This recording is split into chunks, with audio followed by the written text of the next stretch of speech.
All right, we finally get to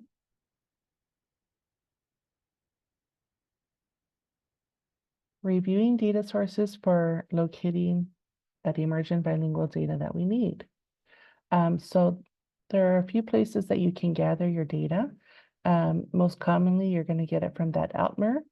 But the caveat is that the Altmer is sent to the EL designee quarterly. And so it's not something that we can easily access. When it comes in, it's usually the most accurate, and we should be expecting the first Altmer within the first few weeks of school with the most updated reclassification rate. So that'll be, for any of the students who may have reclassified with the LPAC in the spring, a lot of the EL designees will have to have meetings, those consultation meetings with parents before they push the reclass button in MySys, and those reclassification numbers are then updated. So you can find the current reclass rate, but it will probably be updated after the first few weeks of school.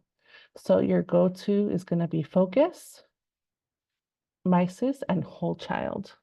So we're going to take a little look at those. And again, we're doing this so that we make data-driven instructional choices. So here we have the district LCAT metrics. And if we look at the 23-24, we can kind of go by that. They haven't yet released 24-25 goals or targets, but we don't expect them to be too different. So the two things that they're looking at is the increase in reclassification rate for ELs and the increase in EL proficiency. So how many are scoring a 4 or higher? And so again, if you are in elementary, the goal is that 25% of students are reclassifying. In middle school, the goal is 45% reclassification rate. And in high school, it's a 40% reclassification rate. So those are the district goals that we want to work towards. Now, when we talk about EL proficiency, we're talking about meeting a level 4 on the summative LPAC. And so the goal is to get at least 30% of students every year who are at least scoring that level 4. And then also the other sub-indicator is how many students are making at least 1 year's progress in the LPAC. And so again, both of this information, this data, you're going to be able to find in Focus. And the goal is that 80% of EL students every year are making at least 1 level progress. So that's a very ambitious goal that we're going to be working toward. Okay, so we're going to go through again. Our PL tells our students who have been here between 4 and 5.9 years, and our long-term English learners are any EL student who has been here for 6 years or more, who are currently in the 6th through 12th grade. So keeping that in mind, we're going to look at that reclassification criteria. Again, for the LPAC, students need they need to achieve a level 4. And level 4 is the highest score that you can get on the LPAC. So they need to receive a level 4. For teacher evaluation, that's basically their ELA or ELD course. They need to receive a 3 or 4 in K through 5, or a C or better in their ELA or ELD course.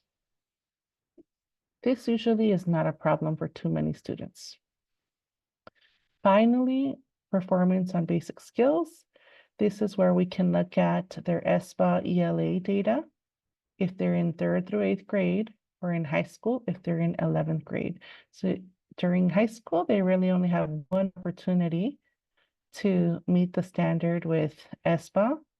So in 4 years, one opportunity. This isn't the best option. It is an option. But what we're going to look for is really the iReady, because they're going to be taking that 3 times a year, every year. 3 times a year, every year. So this is probably what's going to be the best option for our students to reclassify.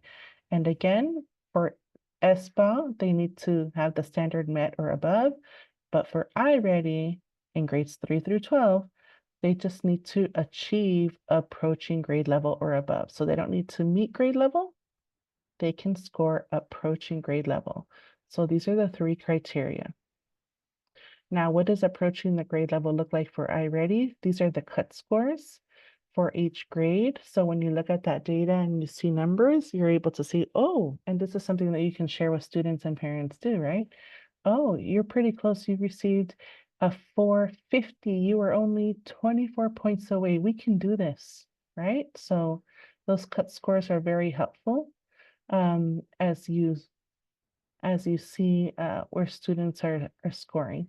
Now, the goal is approaching grade level. What you may see on your data is the NDIS, which means that they need improvement.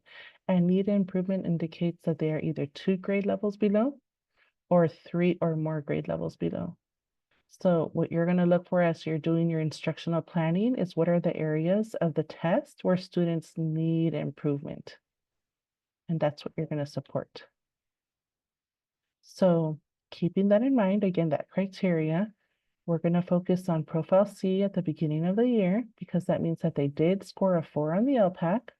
They are passing their ELA or ELT class, but they did not pass or they did not score high enough on the iReady, which means they need support with reading comprehension, strategies, and we're going to try to have them take that iReady later in the month, but before September 20. So they get a little bit of instruction and the opportunity to reclassify through iReady Boy.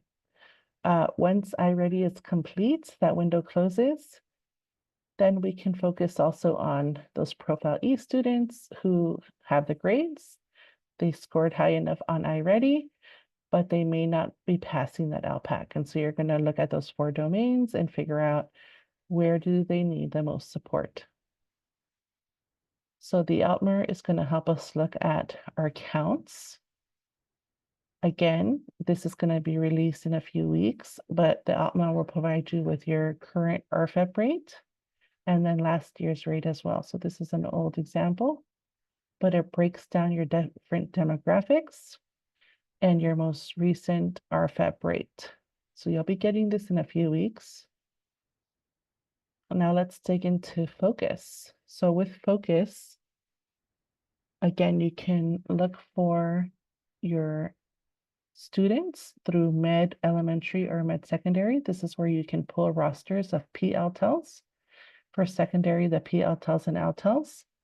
And then I also want to point out here, this is where the English Learner Progress Indicator, the ELPI is. That's where you're going to look for the students, the rates of students who are scoring proficient in LPAC. So it's going to break down how many students at each level of LPAC, and you're looking for the 4s. And then it's also going to tell us how many students are making 1 year's progress. So we're going to start with Med Elementary. And you're going to see this gray bar here, and it's going to tell you exactly how many PLTELs you have. And then you're going to look on the left column, and the default is to go to Profile Summary, and it gives you percentages, but you're going to click on that Profile Summary table. And when it converts to a table, you can look at your Profile C students. It'll give you a number in blue. You're going to click on this number, and it's going to let you download your roster and organize your roster by class. So you know where to push in. And the same for the E. Now, this is going to be this year's data. So if you want to look at your data from last year, you're able to filter the data. You're going to go to the top inverted triangle here next to the printer icon, and you're going to click on that and you're going to change the year. So you can also figure out your reclassification rate for last year, and you can also filter it by EL typology. So we know that we're looking for PLTEL and LTEL students, and you change the year to 23-24, and you can look for their reclassification rate as well as the LPAC proficiency data specifically for your PLTEL and LTEL students. So again, you can filter, and then you're going to click on those summary tables, and you're going to download their student rosters. You're going to repeat the process for your LTEL students, filter, download. And this is an example of what your roster will look like. And the roster will include all the data for reclassification, including your LPAC scores, iReady scores, SBAC scores, and most recent grades. And again, you're going to export so that you can organize it by teacher, and you can find which teachers are probably going to be the best group to support. Going into that English Learner Progress Indicator, so we're going to look at the LP now. And they only offer 2 tables for LB, and it's exactly what you need. Again, you're going to filter it for last year's data.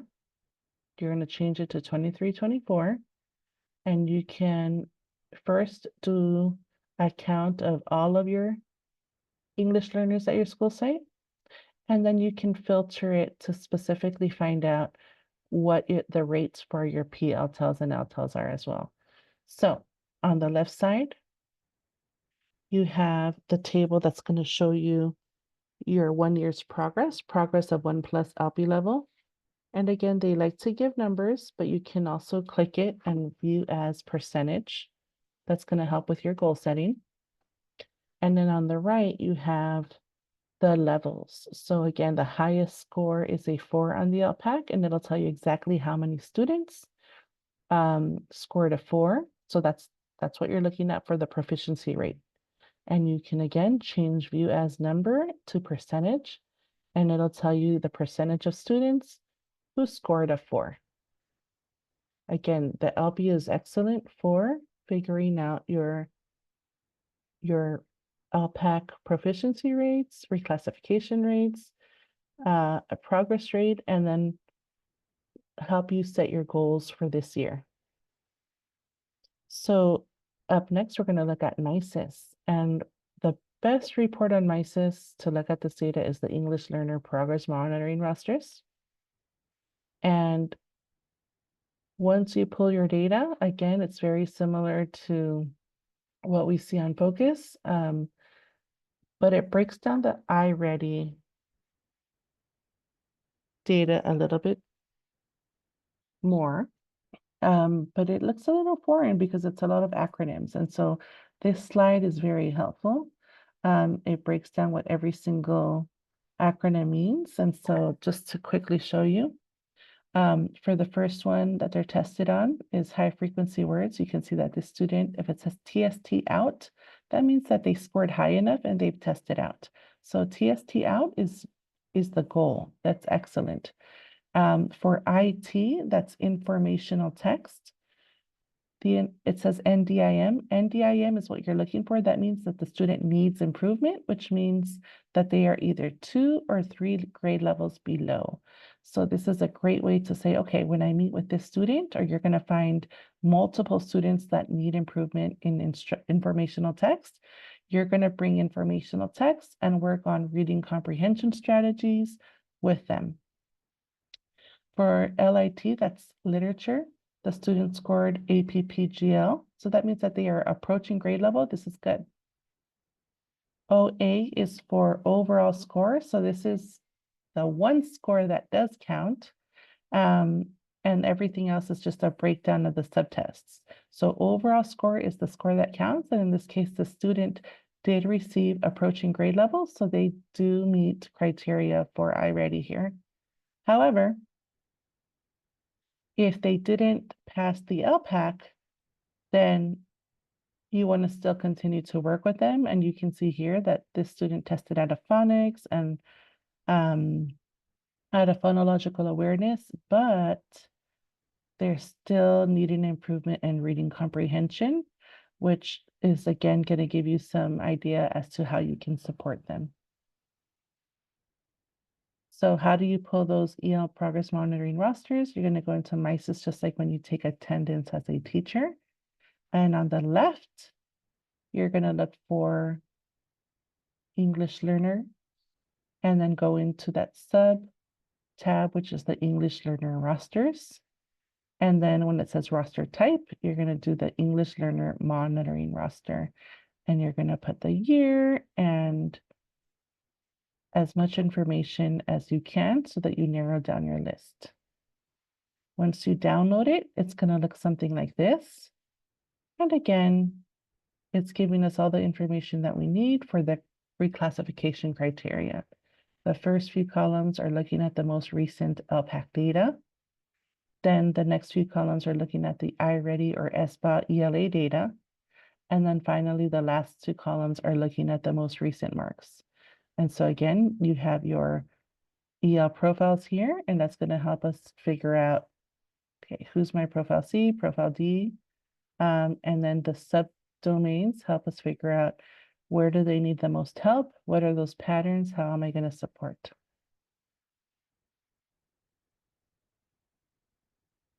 And then here's a tool here that you can use as a MOOC, but this is something also that you can share with your teachers if you decide to have a data chat with them and go over their rosters with them. It creates a sense of awareness, but also accountability for them to know who their students are and to strategize about how they're going to support their PLTEL and LTEL students during Tier 1 instruction. And then you're able to help with that Tier 2 or that Tier 3 one-on-one instruction.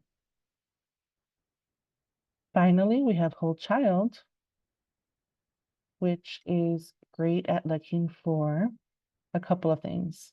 So once you log into Whole Child, you're going to make sure that you filter the data. Again, we don't have any data yet for 24-25, and that's the default. So you're going to go into Filter Data, and you're going to change it to 23-24. And then the second filter that you're going to adopt is when it goes to EL typology, you're going to click on PLTEL and LTEL. So those are the two filters. If you would like to also filter English learner program, you can do ELL, you can do limited English proficient. These are fine, but you don't need to click on them. The two that you definitely want to make sure that you filter is the year, go back to 23-24, and the EL typology. So everything that you look at right now is going to be just PLTELs and LTELs, not all ELLs. That would be a different search. So for example, at this school, they have currently 4 PLTELs, and 3 of them are female, 1 are male, 1 is male. And you're able to see a little bit more of the data. So here we can see their attendance rate. And again, any number, if you hover over it, you can click. And just like with Focus, it will give you a list of names. It will give you a roster of students. So again, filtering is very important with Whole Child. And again, once you click on those filters, you're going to scroll down under performance indicators. And one of the first things that you can look at is that iReady data. So you're going to see how students did for boy, for MOI, and for end of year. And again, it's color coded. You can see that all 4 students, all 4 PLTEL students at this school started with 3 or more grade levels below. By MOI, 2 of them bettered their scores and went to 2 grade levels below, and 2 remained the same. But by the end of the year, 1 went back down to 3. So we can kind of see the roller coaster of their results. And again, if you hover over the numbers, it'll tell you the student names so that you know exactly who they are. And this is, again, something that you can share with students. And the other thing besides iReady data is the SBA ELA summative for grades 3 and above. So what we see here is the SBA data. If you did an interim assessment, you'll see the beginning of 23-24 data. And if not, you'll only see the end of 23-24, and you'll be able to see the growth. Or if you didn't do the before and after, you can just see the scores. So again, you'll click on where it says 75%, and you'll be able to see the 3 names that did not meet the standard, because we're only looking at those 4 PLTEL students. And then for yellow, I'm going to look at, which one of my PLTELs actually did pretty well with standard nearly met. And again, you're going to look at how you can support these students increase. So whole child is great for looking at that iReady data and SBA ELA data. And again, you hover over the numbers and you will be able to pull the exact names of students. Once you look at that data, you will be able to provide that targeted push-in small group instruction. And we're going to ask that the first thing that you do is look at the actual curriculum during the time that you're pushing in. So if you're elementary and teachers are using CKLA, join the grade level team meetings, go to the PLCs, and plan to work with students using the CKLA curriculum. If you are supporting students in the middle school or high school and teachers are using Study Sync, familiarize yourself with Study Sync. Go to the grade level team meetings so that when you're pushing in, ideally you wouldn't want to be doing something separate. You want to be supporting what the teacher is doing during that time. Now, is there different times when you can use or focus on, for example, LPAC task type strategies? Absolutely. But our number one priority is that you are supporting using the curriculum that teachers are using. So here we have some additional resources. The domain information document provides the specific task types for each grade level, so you can work on different tasks to support this. The ELD standards is another great resource, and looking at different standards and figuring out ways to support students with each specific standard. This is something also that you can share with your teachers school-wide at a PD, so that they're also creating tasks in their content areas that are allowing students to reinforce these skills. And then again, whether you're working during small group instructional time or maybe advisory, there are other tools that you can use for that targeted reading comprehension lessons, such as iReady. iExcel is a great application. If you see that students need more help with informational texts, or again, that reading comprehension, News ELA and Discovery Ed are great resources for you to pull reading material, and maybe you create a discussion guide as well, so that you're working on multiple domains. They're reading, they're listening, they're going through those reading comprehension questions, but you're also going to have them speak and maybe write in response to that text. So they're practicing all the skills. So these are just a few of the different resources that you are able to use during small group time as well. But again, ideally, you're also going to those grade level team meetings and co-planning with the teachers that you are supporting, and ideally using the curriculum that they're using, whether it's CKLA, My Perspectives, Study Sync, Springboard, whatever it is, so that students are not losing that instructional component as well.